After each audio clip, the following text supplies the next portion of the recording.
sa Papa Dudut Stories, ikaw ay hindi nag-iisa. May mga bahay na sinasabing pinamamahaya ng mga kaluluwa. Parang ito ay espiritu ng isang tao na namatay sa bahay na yon o isang ligaw na kaluluwa na nakahanap ng tahanan. Ngunit gaano tayo kasigurado ng mga kaluluwa na kasama natin sa ating pamamahay ay hindi magiging ugat ng katatakutan? Ano nga ba ang pakay nila kung bakit hanggang sa panahong ito ay nais pa rin nilang maramdaman natin ang kanilang presensya? Dear Papa Dudut, magandang araw po sa inyo at sa mga nakikinig ngayon. Itago niyo ako sa pangalan na Carlos. 30 years old na ako sa ngayon. Ang isi-share kong kwento ay isang experience na hindi ko makakalimutan. Doon talaga nasubo kung gaano ako katapang at hanggang saan ang kaya ng aking katinuan. Noong kabataan ko, aaminin ko na sakit ako sa ulo ng aking pamilya. Hindi mayaman ang pamilyang pinanggalingan ko. Nakatira kami sa isang squatters area. 5 kaming magkakapatid at ako ang pangatlo. Ang nanay ko ay isang labandera habang ang tatay ko naman ay naglalako ng taho sa umaga at balot naman sa gabi. Masipag sina mama at papa, bata pa lamang kaming magkakapatid ay palagi nilang sinasabi sa amin na kahit mahirap kami ay dapat mabuhay pa rin kami ng patas at marangal. Hindi raw kami dapat gumawa ng iligal para kumita ng pera. Silang araw kahit na walang natapos ay nakakapagtrabaho ng marangal nang hindi nanlalamang at nang aagrabyado sa kapwa. High school lang ang natapos ko at hindi na ako nakapagpatuloy pa sa college kasi kapos kami sa pera. Kung ang ibang kabataan ay gustong mag-aral, ako ay hindi. Mas gusto ko na hindi na ako pumapasok sa school para nagagawa ko ang mga gusto ko. Nakakasama ko pa palagi ang mga barkada ko. Pagkatapos ko ng high school ay sinabi ni Papa na kung gusto ko ay ako nang maglako ng balot sa gabi dahil may trabahong ino-offer sa kanya sa isang bakery. Nung una ay ayaw ko pero kalaunan ay tinanggap ko na rin dahil sa isang dahilan. At yon ay makakakupit ako ng pera sa benta sa balot. May bisyo kasi ako noon. Naninigarilyo at naglalaro sa arcade kasama ang mga barkada ko, Papa Dudut. Unang beses ko pa lamang na naglako ng balot ay may kalokohan na kagad akong nagawa. Nakita kasi ako ng 3 kong kaibigan at nagpalibre sila ng balot sa akin. Ang nangyari ay kulang ang kinita ko. Wala akong kinita, abonado pa nga. Kasi kulang yung perang kailangan kong ibigay doon sa pinagkukunan ni Papa ng balot.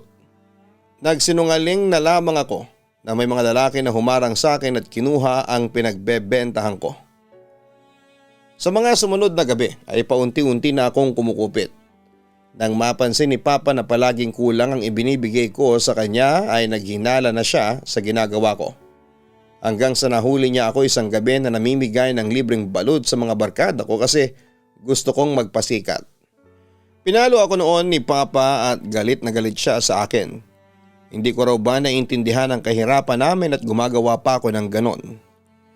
Wala pa akong awa noon sa mga magulang ko. Kaya hindi tumatalab sa akin ang mga sinasabi nila sa akin noon. Ang iniisip ko lang ay hadlang sila sa kasiyahan ko at sarili ko lang din ang iniisip ko. Hindi na ako hinayaan ni Papa na maglako ng balot sa gabi. Yung mas matanda sa akin na kapatid ko ang gumawa noon. Ang sabi pa ni Papa, kung gusto ko raw na kumita ng pera ay bahala na akong maghanap ng trabaho ko. May nakatabi naman akong pera at sa ilang araw ay nakakabili pa ako ng sigarilyo at nakakapaglaro sa arcade. Nang umaubos na ang pera ko ay nagpapalibre na lamang ako sa mga kabarkada ko. Kaya lang ay hindi naman palagi ay nabubudol ko sila, Papa Dudut. Minsan ay tumatanggi din sila. at doon na ako nagsimulang mangupit na naman ng pera sa mama at papa ko. Kapag nalalaman nila na kulang ang pera nila ay talagang tumatanggi ako ng malala. Pero naaktuhan ako ng isa kong kapatid na nangungupit at sinumbong niya ako kina mama at papa. Galit na galit sina papa sa akin at ang sabi nila ay wala akong ginawa kundi ang bigyan sila ng sakit ng ulo. Hindi na nga raw ako nakakatulong sa kanila ay namimirwisyo pa ako. Sinabi ko sa mga kaibigan ko ang nangyari at ang sabi ko ay baka matulungan nila ako kung paano ako magkaroon ng pera. Nagtataka din kasi ako kung paano sila nagkaroon ng pera, Papa Dudut. Sinabi nila na rumaraket sila. Inamin nila sa akin na nangi-snatch sila at nagnanakaw. Cellphone, alahas o kahit na anong bagay na pwede nilang maibenta. Nung una ay nagdalawang isip ako nang ayain nila akong sumama sa kanila. Pero dahil sa desperado na akong magkapera ay sumama na rin ako. Sa unang beses ay cellphone ang ninakaw ko. Ibinenta namin yon at naghati-hati kami. Ilang beses ko pa yung ginawa kasama ang mga kabarkada ko at naging madali na yon para sa akin. Halos hindi na rin ako umuwi ng bahay namin. Kapag nauwi ako ay palagi rin naman akong pinapagalitan kasi parang hindi na raw ako nakatira sa bahay namin. May isang beses na sinagot ko si Papa at ang sabi ko ay ayaw naman nila akong bigyan ng pera. Sabi ko ay mas mabuti pa ang mga kaibigan ko kasi sila ang tumutulong sa akin. Sinapak ako ng tatay ko sa pagsagot ko sa kanya ng ganon. Talagang napakaswail mo, Carlos. Bibigyan ng pera? Anong tingin mo sa amin, mayaman? Sige, kung sa tingin mo ay mas natutulungan ka ng mga kaibigan mo, sa kanila ka na lang sumama. Huwag ka nang uuwi dito, sigaw ni Papa sa akin. Talaga alis na ako rito. Hindi nyo na yung kailangan sabihin pa, pasigaw kong sabi. Nang araw din na yon ay nag-impake na ako ng mga damit ko at umalis na ako sa bahay namin. Kahit ang totoo ay hindi ko alam kung saan ako makikitira. Sa 4 na kaibigan ko ay walang nagpatira sa akin sa bahay nila. Hindi raw pwede kasi magagalit ang mga magulang nila. Wala na akong alam na pupuntahan ko ng time na yon kaya napilitan akong matulog sa isang parke. Minsan ay sa tabi ng kalsada at natuto akong mamanimos para lamang meron akong pambili ng pagkain. Nakikita pa rin naman kami ng mga kaibigan ko at hindi ko sinasabi sa kanila na kung saan ako natutulog. Isang araw ay kinausap ako ng isa sa mga kaibigan ko na si Arnel. Ang sabi niya ay mang-snatch kami ng kaming dalawa lang para raw mas malaki ang aming hatian. Pumayag ako kasi naisip ko na tama siya. Kapag mas marami kasi kami ay kakaunti lang ang parteng napupunta sa akin. Nang snatch kami ng bag ng isang babae pagsapit ng gabi. Ang malas kasi nahuli kami ng mga pulis. Parehas kaming menor de edad ni Arnel at sa takot namin na malaman ng pamilya namin ang ginawa naming pagnanakaw, ay sinabi namin ni Arnel na wala na kaming pamilya at palaboy-laboy na lamang kami. Dahil dito ay dinala kami sa isang facility ng DSWD noong una. Wala pang isang linggo ay inilipat kami ni Arnel sa Boys Town. Ang akala ko ay magiging maayos ang buhay namin doon pero hindi rin pala, Papa Dudut. Hindi namin trip ang pamamalaka doon at palagi kaming may nakakaaway. Kaya nagkaroon kami ni Arnel ng plano na tumakas. Kung tatakas tayo dito, saan naman tayo pupunta? Hindi naman siguro pwede sa inyo dahil noong nagsabi ako sa iyo dati na baka pwede ako makitira sa inyo, ay ayaw ng mga magulang mo. Ang sabi ko kay Arnel. Pwede tayo sa bahay ng lola ko. Doon muna tayo magpalamig. Tugon pa ni Arnel. Ang sabi ni Arnel ay meron siyang pera na pamasahe papunta sa bahay ng lola niya. Bayaran ko na lang daw siya kapag nagkaroon ako ng pera. Dahil sa ayoko pang bumalik noon sa amin ay sumang-ayon ako sa sinabi ni Arnel. Naisip ko na mas mabuti nga kung lumayo muna kami sa syudad. At baka biglang magbago ang aking buhay. Na-realize ko kasi na sobrang sama na ng mga nangyayari sa akin at kahit paano ay naisip ko na magbago na para sa aking ikakabuti, Papa Dudut. Nagtagumpay kami ni Arnel sa pagtakas. Hindi na kami nagdala ng kahit na anuman maliban sa pera ni Arnel. Kung ano lamang ang suot namin ay yun lang ang damit na meron kami. Madaling araw kaming tumakas noon. Dumiretso kami sa bus station papunta sa probinsya kung saan ay nakatira ang lola ni Arnel. Napakatagal ng biyahe. Pagbaba namin ng bus ay gutom na kami kaya yung pamasahe sana namin sa pagsakay ng jeep ay binili na lang namin ng tinapay at tubig. Ang nangyari tuloy ay naglakad na lamang kami ni Arnel papunta sa bahay ng kanyang lola Petra. Pagod na pagod kami ng sandaling yon. Pakiramdam ko ay hindi na matatapos ang aming paglalakad.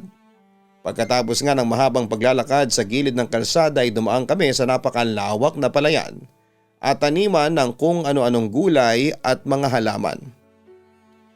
Matapos ang napakahabang oras ng lakaran ay nakarating na kami sa bahay ng lola ni Arnel. Isa yung bahay na gawa sa kahoy at merong 2 palapag. Ang bubong ay gawa naman sa yero. Hindi yung ganong kalaki, ang sabi sa akin ni Arnel ay mag-isa lamang na naninirahan doon ng kanyang lola Petra. Malakas pa raw kasi ito kaya kahit wala itong kasama ay kayang-kaya nito. Siya rin daw ang paborito nitong apo kaya eto ang agad niyang naisip na puntahan namin. Tutulungan daw kami ng lola niya nang walang panghuhusga. Medyo malawak ang lupa na kinatatayuan ng bahay. May isang puno na malaki na hindi ko alam ang tawag. Merong namumulaklak na mga halaman sa harapan. Ang bakod ay gawa naman sa kawayan at ganon din ang gate. Malakas na tinawag ni Arnel ang pangalan ng lola niya at isang babae na nasa 40s ang lumabas sa bahay. Mukhang bata naman pala ang lola mo, Arnel, bulong ko. Loko, hindi yan ang lola ko. Si Tita Mary yan, kapatid ng nanay ko. Ano kayang ginagawa niya rito? Ang alam ko kasi nasa Maynila siya. Pabulong din na wika ni Arnel. Arnel? Bakit ka nandito? Tanong ng tita ni Arnel. Si Lola Petra, tita. Nasaan siya? Tanong ni Arnel. Nasa loob. Natutulog pa siya. Tumawag ka ba sa kanya bago ka nagpunta rito? Tanong ulit ni Tita Mary. Hindi ito alam ni Lola. Pwede bang papasukin muna kami, tita, bago ka magtanong? Ang sabi pa ni Arnel. Pinapasok na kami ni Tita Mary, mag-uumaga na kasi noon kaya malamang ay nagtataka ito kung bakit nandun kami ng ganong oras. Nagising na rin si Lola Petra at nakita ko ang saya niya nang makita nito si Arnel. Doon ko nasabi na totoo ang sinasabi ni Arnel na paborito siyang apo ng lola niya. Mahigpit na niyakapan ni Lola Petra si Arnel.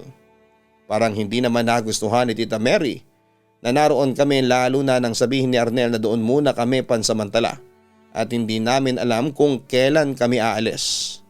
Pero dahil mukhang si Lola Petra ang masusunod, ay wala na itong nagawa ng pumayag ang matanda. Panay pa ang irap ni Tita Mary sa amin ni Arnel na parang pinaparamdam niya sa amin ang pagtutol niya na naroon kami. Kahit papaano ay naging masaya ako kasi meron akong maayos na matutuluyan. Kahit pansamantala lamang papadudot. At least ay hindi na ako matutulog sa kung saan saan. Buti na lamang din at naging kaibigan ko si Arnel at isinama niya ako doon. Hindi ko pa rin kasi naiisip na bumalik sa amin dahil nahihiya ako. Mahinala kasi ako na alam nila ang nangyari sa akin. Iniisip ko dati na mas lalong nagalit si Papa sa akin dahil sa nahuli ako na nagnanakaw. Iniisip siguro nila na kahihiyan na naman ang dinala ko sa aming pamilya. 2 lamang ang kwarto sa bahay na yon na parehas na nasa 2 palapag ng bahay. Tig-isa sina Lola Petra at Tita Mary. Ang sabi ni Arnel ay wala namang problema kung sa may sala na lamang kami matutulog na 2. Binigyan na lamang kami ni Lola Petra ng manipis na kutsyon, mga unan, kumot at kulambo. Kung minsan daw kasi malamok sa bahay nila lalo na tuwing gabi kaya kailangan talaga ng kulambo o papadudot. Dahil sa nakatulog naman kami kahit papaano sa bus, ay hindi na kami natulog ni Arnel. Umaga na rin kasi. Habang nag-aalmusal kami ay tinawagan ni Tita Mary ang nanay ni Arnel upang sabihin na nandun ito. Mabuti na lamang at hindi nabanggit ni Tita Mary na kasama ako ni Arnel. Baka kasi sabihin pa ng nanay ni Arnel sa pamilya ko na nandun ako. Hindi pala alam ng nanay mo na nandito ka. May ginawa ka bang kalokohan? Umamin ka nga Arnel? Ang turan pa ni Tita Mary. Wala po tita. Hindi ba pwedeng nami-miss ko lang si Lola? Ikaw tita, bakit ka nandito? Hindi ba't sa Maynila ka na nakatira? Tugon pa ni Arnel. Nawalan kasi ng trabaho ang tita mo kaya dito muna siya. Maganda rin at meron akong kasama. Si Lola ang sumagot. Wow, edi may nakikihati na sa pension mo Lola. Nangaasar na sabi pa ni Arnel. At bakit anak naman ako ah? Ikaw nga apo ka lang. Tapos nandito ka pa para ano? Para maging pabigat? Hoy kayong dalawa. Hindi pwedeng magbubuhay hari kayo habang nandito kayo ha. Tutulong kayo sa mga gawaing bahay dito saka sa pagtitinda namin ng merienda tuwing hapon. Mataray na wika ni Tita Mary. Sinaway naman ni Lola Petra si Tita Mary. Hayaan daw kami kung ano ang gusto naming gawin. Sa unang araw namin ay tumulong kami sa pagluluto ng banana Q at turon na tinitinda ni Lola Petra sa may harapan ng bahay. Bukod sa natatanggap nitong pensyon kada buwan, ayun din ang pinagkukunan nila ng pandagdag sa mga pang-araw-araw na mga gastusin. May anak din daw si Lola Petra na nasa ibang bansa na kung minsan ay nagpapadala ito ng pera. Nanibago ako sa lugar na yon Papa Dudut, hindi kasi ako sanay na nasa bahay lamang ako buong maghapon. Sanay ako na mas maraming oras ako na nasa labas at kung saan-saan nagpupunta. Mula umaga hanggang gabi naroon lamang kami ni Arnel sa bahay. Arnel, wala bang magagalaan dito sa inyo? May mall bang malapit dito? Tanong ko kay Arnel habang nakatambay kami sa harapan ng bahay nila. May duyan kasi roon na nasa ibaba ng puno kaya masarap doong tumambay. Nagpapatawa ka ba? Walang mall dito. Ang galaan dito ay yung palayan o kaya ay bundok. Ang natatawang sagot pa ni Arnel. Nainip na kasi ako rito sa inyo eh. Saka yung tita mo grabe ko makatingin palagi. Parang dragon na bumubuga ng apoy, ang sabi ko. Huwag mo na lang pansinin si tita. Mainitin ang ulo nun kasi walang asawa. Matandang dalaga na. Saka wala naman yung magagawa kapag si Lola na ang nagsabi. Hayaan mo at sa susunod na araw ay igagala kita rito sa amin, ang sabi pa ni Ariel.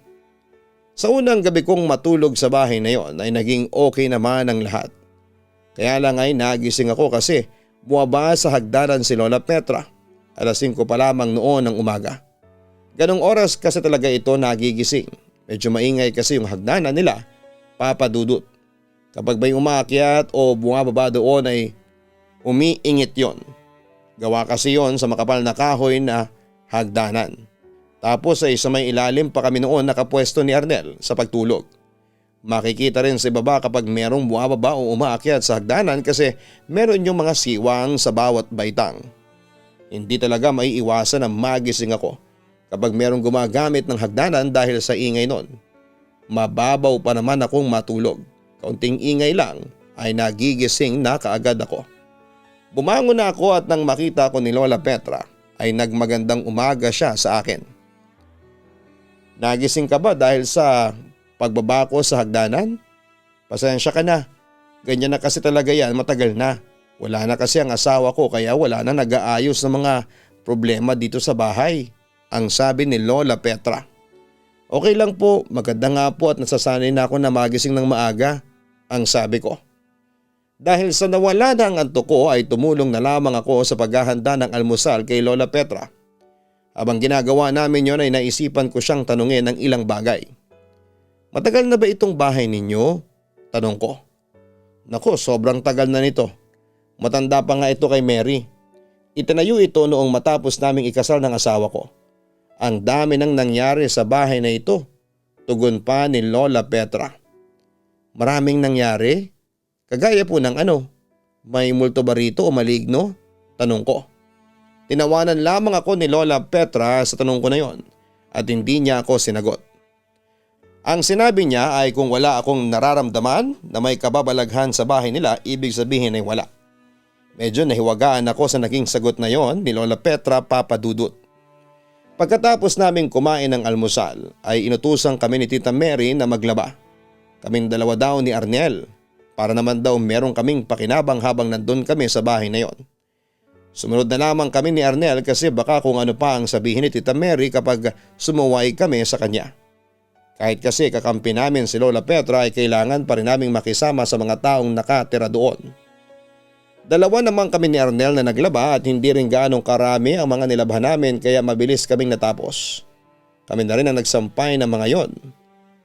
Nang magagabi na ay kinuha ko na ang mga sinampay. Umalis kasi si Arnel at hindi ko alam kung saan siya nagpunta. Ako na rin ang nagtiklop ng mga damit. Tita Mary, tapos ko na pong tiklopin ang mga damit, ang sabi ko. Tidalhin mo na sa itaas, sa kwarto ni nanay mo ilagay lahat. Ako nang bahalang magbukod mamaya, ang sabi pa ni Tita Mary. Sige po, alin po pala doon ang kwarto ni Lola?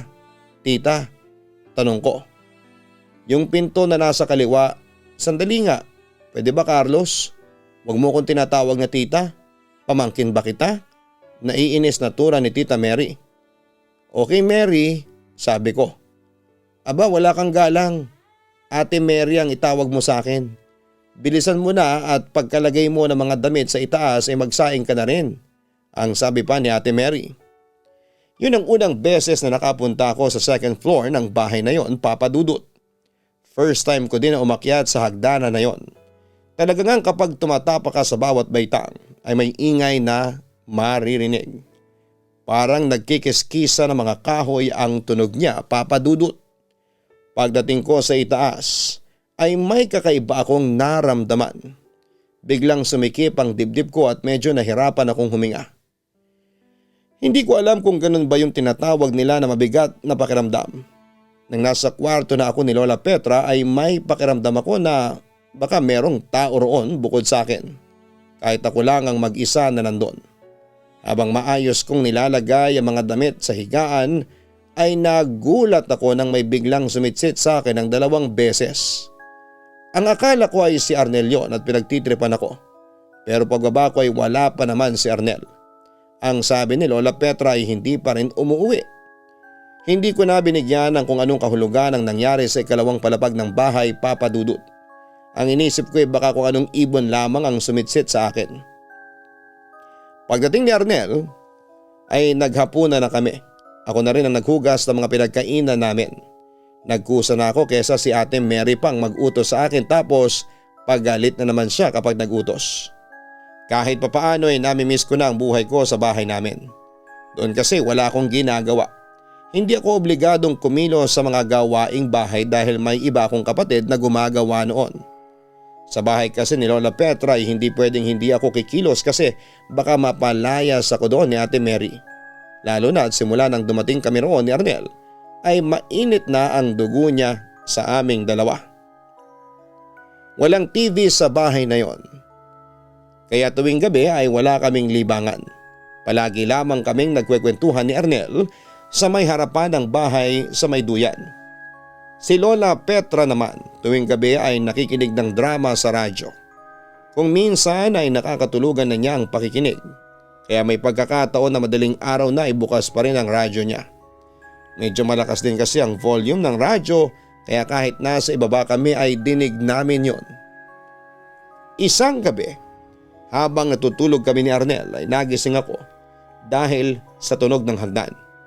Dahil sa madilim ay hindi ko makita sa siwang ng mga baitang kung sino ang bumababa at umaakyat sa may hagdanan. Pero base sa tunog ng yabag ng pa na naririnig ko ay pababa ang taong yon. Nanatili akong nakahiga. Naghihintay ako ng kung sino ang bumaba sa hagdanan pero nawala na ang tunog ay wala akong nakitang tao na bumaba sa may hagdanan. Nagtaka ako. Kaya tumayo na ako at binuksan ko ang ilaw. Wala talagang tao sa may hagdanan, Papa Dudut. Pero ang mas nakakapagtaka ay merong bakas na mga paa sa bawat steps ng hagdanan.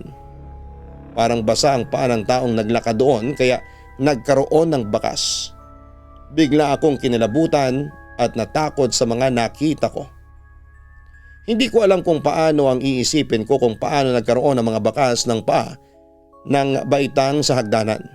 Sigurado ako na pababa talaga ang yabag na narinig ko kasi palakas yon. Sa takot ko at naisip ko rin na baka nga merong multo sa bahay na yon, ay nagmamadali akong bumalik sa pagkakahiga sa tabi ni Arnel.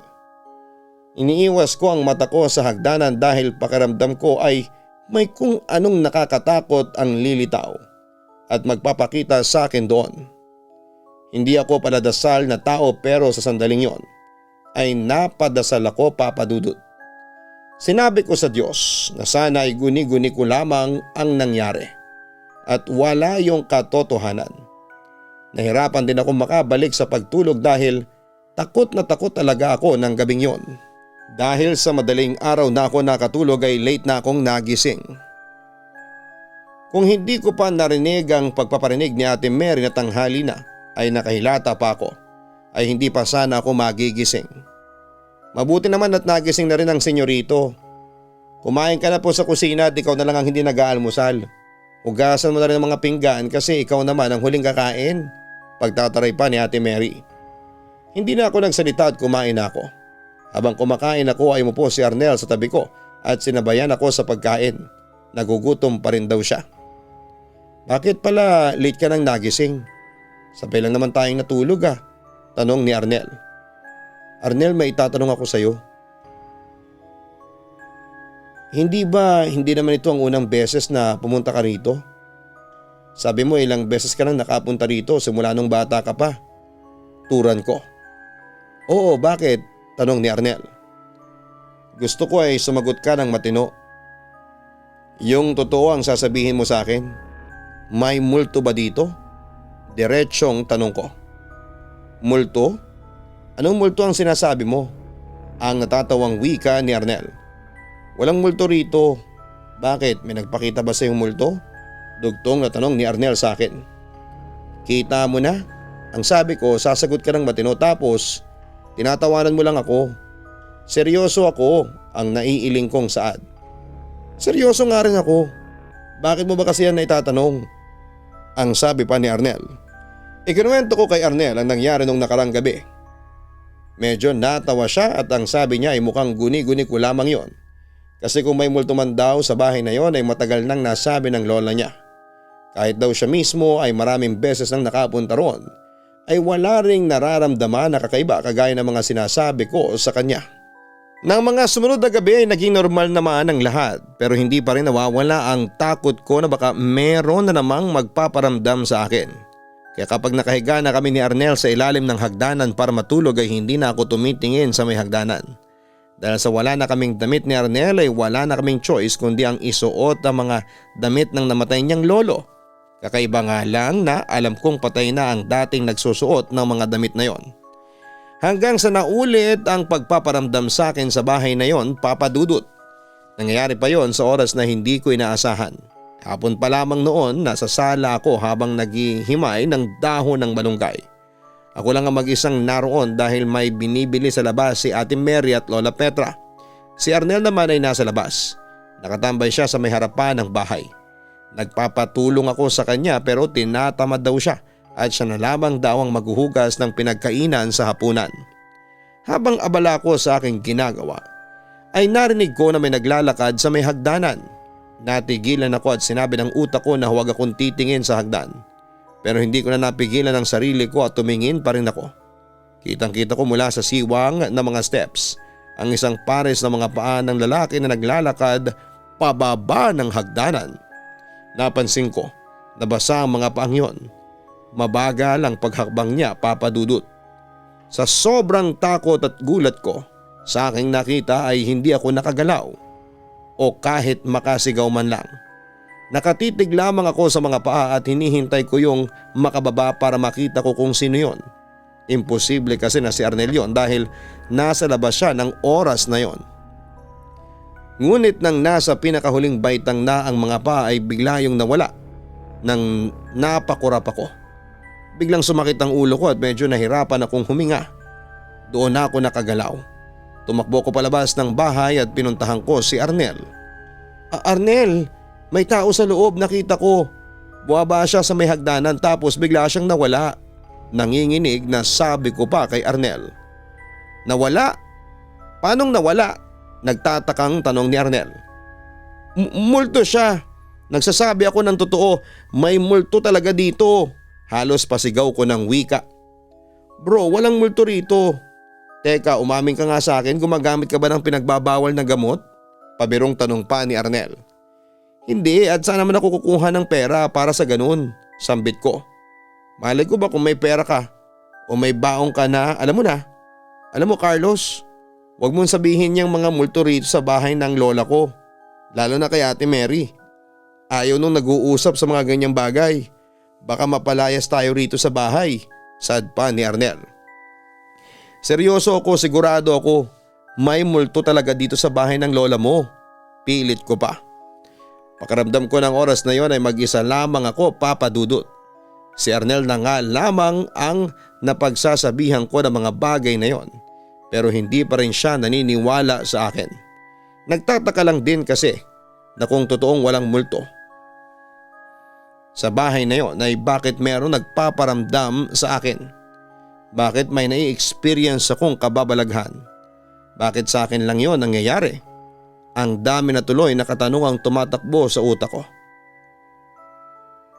Nang bumalik na sa bahay si Lola Petra ay gusto ko sanang ikwento sa kanyang mga nangyari pero hindi ko na ginawa nang dahil sa paalala ni Arnel.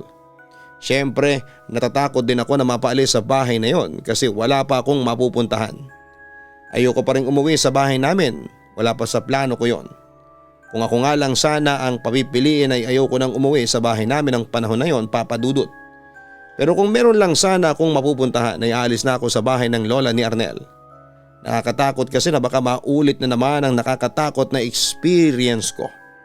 Hindi ko rin alam kung bakit ako nakakaranas ng ganon kasi in the first place ay wala naman akong kakayahan na makakita ng mga kaluluwa.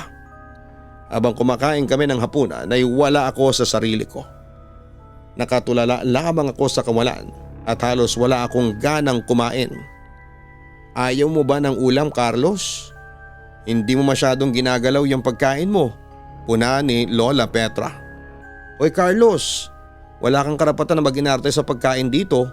Kung ano ang lulutuin at ihahain namin ay kakainin mo. Pwede mo namang hindi kainin. Magugutom ka nga lang, ang sabi pa ni Ate Mary. Busog pa po kasi ako, sagot ko. Nang matapos kaming kumain at umakyat na sa itaas sina Ate Mary at Lola Petra ay kinausap niya ako tungkol sa pagkakatulala ko kanina. Tinanong niya kung ano ang problema ko at ang sabi ko ay iniisip ko pa rin yung kababalaghan na nangyari sa akin.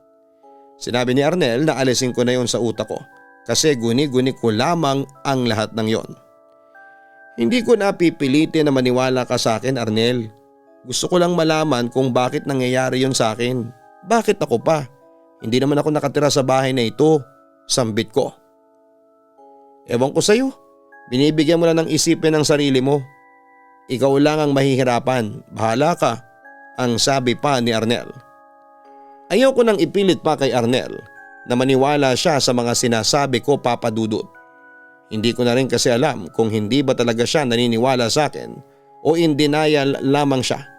Baka may dahilan kung bakit ginagaslight niya ako na hindi totoo ang mga nakikita ko sa bahay ng kanyang lola. Hindi ko nga lang alam ang dahilan na yon kung ano. Ilang araw pa ako nagstay sa bahay na yon, Papa Dudut. Kahit paano ay nagpapasalamat ako sa wala na akong nai-experience na nakakatakot kaya inisip ko na okay na ako doon. Ang problema ko na nga lang ay si Ate Mary. Hindi pa rin siya nagbago ng pagiging masungit sa amin ni Arnel kahit pa lahat ng inuutos niya ay sinusunod naman namin. Ang tingin niya sa aming dalawa ni Arnel ay pabigat sa kanila ni Lola Petra. Mag-iisang buwan na kaming naroon ni Arnel. Kahit paano ay unti-unti na ako nasasanay sa buhay ko roon. Kahit ang pagkataray ni Ate Mary ay nasasanay na rin ako, Papa Dudut. Wala rin naman akong pagpipilian kundi ang masanay kasi wala na akong ibang pupuntahan. Ayoko nang bumalik pa sa kalsada at doon na naman ulit ako matutulog. Pero kung inaakala ko, natapos na ang kababalaghan at katatakutan sa bahay na yon ay nagkakamali pala ako. Gabi na nang mangyari yon, Papa Dudut, mahimbing na kaming natutulog ni Arnel at nagising na naman ako dahil sa ingay ng hagdanan. Pero si Ate Mary lang pala yon. Bumaba siya at nagpunta sa kusina para uminom ng tubig. Umigit na ulit ako nang bumalik na si Ate Mary sa itaas. Half asleep na ako nang makarinig ako ulit ng naglalakad sa hagdanan. Ang akala ko ay si Ate Mary ulit yon, pero nang wala akong nakitang buwaba ay kinabahan na naman ako. Ibinukas ko ang mga mata ko at nakita ko sa siwang ng mga baitang ng hagdanan ng lalaking naglalakad. Paa niya lamang ang nakikita ko dahil naharangan ng mga steps ang kanyang muka at itaas na bahagi ng katawan. Napasiksik ako kay Arnel kaya nagising siya. "Ano ba? Ang likot mo," reklamo pa ni Arnel. "Nandyan na naman siya. Yung naglalakad sa hagdan," sigaw ko. Dahil sa sigaw kong yon ay nagising si Ate Mary at galit na galit siyang bumaba. "Bakit may pagsigaw ka pang nalalaman, Carlos?" Galit na tanong ni Ate Mary. "May lalaki ako nakitang naglalakad sa hagdanan," sagot ko. "Sino?" tanong ni Ate Mary. "Ewan ko ba dyan kay Carlos, tita?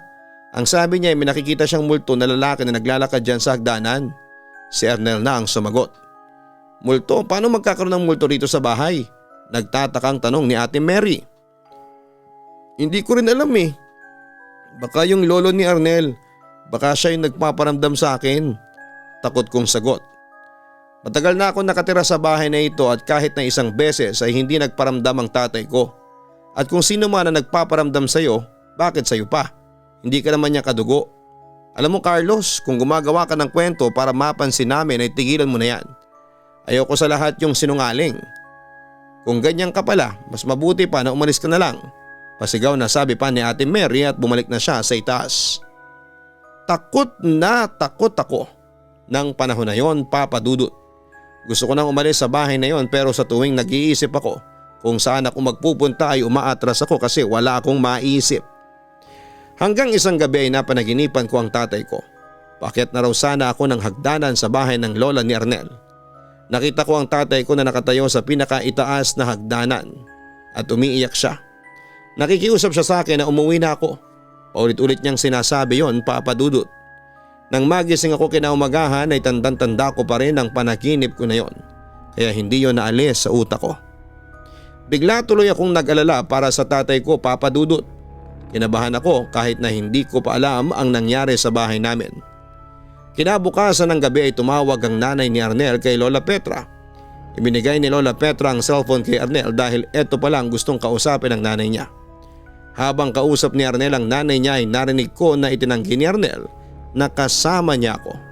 Doon ko nalaman na tinatanong ng nanay ni Arnel kung nandun ba ako. Hanggang sa nakita ko ang pagkagulat sa mukha ni Arnel at doon na ako kinabahan. Ibinigay ni Arnel sa akin ang cellphone at narinig ko ang boses ng nanay ni Arnel na nagtatanong kung kausap na ba niya ako. "Ako na po ito, bakit po ninyo ako hinahanap?" tanong ko. "Carlos, umuwi ka na sa inyo. Matagal ka nang hinahanap ng nanay mo. Mabuti na lang at nagsabi sa akin si Mary na may kasama si Arnel nang pumunta dyan kaya nagkaroon ako ng hinala na ikaw ang kasama niya," ang sabi ng nanay ni Arnel. "Ayoko pa pong umuwi sa amin," turan ko. "Umuwi ka na. Hindi mo ba alam ang nangyari sa tatay mo? Patay na ang tatay mo, Carlos. Nalunod siya sa ilog habang nangunguha ng basura. Kailangan ka ng nanay mo. Nailibing na ang tatay mo nang wala ka," ang sabi ng nanay ni Arnel. Kusang lumabas ang mga luha ko ng sandaling yon. Hindi na ako nagdalawang isip at umuwi na ako sa bahay namin. Pagka-uwi ko ay niyakap ako ng nanay ko at umiiyak ako. Hindi na niya ako tinanong kung ano ang nangyari sa akin at nagpasalamat na lamang siya na umuwi na ako. Doon ko rin na-realize na ang tatay ko pala ang nagpaparamdam sa akin sa bahay ng lola ni Arnel. Gusto niyang ipaalam sa akin ang nangyari sa kanya. Gusto na niya akong umuwi pero hindi ko lang talaga nakuha ang gusto niyang sabihin sa akin. Sa pagkawala ng tatay ko ay doon ko na binago ang aking ugali. Marami akong bagay na na-realize sa pagkawala niya. Masyado akong naging swail ng dahil sa pagiging makasarili ko. Nagtrabaho na ako at tumulong na ako sa mga gastusin sa aming bahay. Napakalaki talaga ng pagsisisi ko. Kung alam ko lang sana na mawawala agad ang tatay ko, sana'y naging mabuting anak na lamang ako sa kanya. Sana ay hindi ko na lamang sila binigyan ni nanay ng sakit ng ulo. Kaya pinangako ko sa kaluluwa ng tatay ko na magbabago na ako at ako na ang aako ng responsibilidad na naiwan niya. Lubos na gumagalang, Carlos. Kung ikaw ay bata pa ay mas makakabuti na makinig ka sa sinasabi at payo ng iyong mga magulang. Lalo na kung ito ay para sa iyong ikabubuti. Madalas na ang pagiging rebelde mo ang magdadala sa iyo ng kapahamakan. At kung nasa isang sitwasyon ka kung saan ay lubog ka na at wala ka ng direksyon, ang iyong buhay ay may mga pangyayari kung saan ay ibabalik ka ng pagkakataon sa tamang direksyon. Minsan nga lang ay mahirap ang redirection na ito at questionin mo ang proseso na ito. Ngunit magtiwala ka na lamang at sa huli makikita mo ang rason kung bakit mo kailangang pagdaanan ang nakakatakot na mga experiences na yon. Sana po isuportahan niyo po ang Kaistorya YouTube channel na amin pong pinaghihirapan. Ganon din ang Papa Dudut Family YouTube channel. Kung kayo po ay taga Fairview, hanapin po ang Papa Dudut Lechon Manok, Winston Street, Fairview Branch at Fairview Commonwealth Branch. Tikman niyo po ang aming malaking size ng manok at napakalasang manok ng Papa Dudut Lechon Manok. Pwede rin pong mahanap ito sa Waze, ang Papa Dudut Lechon Manok, and soon available na rin po siya sa Grab at sa Food Panda. Maraming salamat po sa inyong walang sawang pagsuporta. Ang buhay ay mahiwaga, laging may lungkot at saya.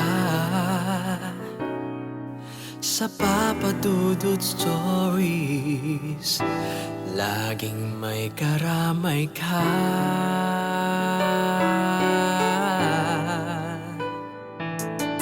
Mga problemang kay bigat, dito ay pakikinggan ka. Sa Papa Dudut Stories, kami ay iyong kasama.